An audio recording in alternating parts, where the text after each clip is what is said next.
ఏమి జరిగిందో ఏమి లేదో తెలియకుండా అతనిలా కథలు అల్లలేము సార్ మేము. అది మంచో చెడో తెలీదు. పోలీసులే దేవుళ్ళు అనుకున్నాం. డబ్బులు ఇచ్చి ఉంటుంది సార్, తిని డబ్బులు ఇచ్చి ఉంటుంది. అడగడానికి ఇస్తానని పిలిచాడో దేని పిలిచాడో మాకు తెలియదు సార్. తన దగ్గర మనీ ప్రాబ్లం. మాకు కుటుంబంలోని మాకు బతకడానికి ఆదరణ అది మా చెల్లి. మా మట్టు మేము బతుకుతున్నాం, మమ్మల్ని చూసుకునేది మా చెల్లి. తనకి ఎవరి డబ్బులు అడిగే పరిస్థితిలో మాత్రం మా చెల్లి లేదు, ఎవరికైనా ఇచ్చే దాంట్లోనే.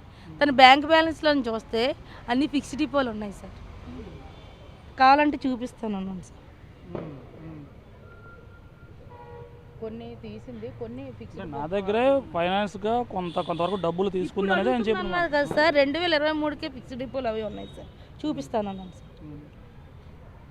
ఇదిగోండి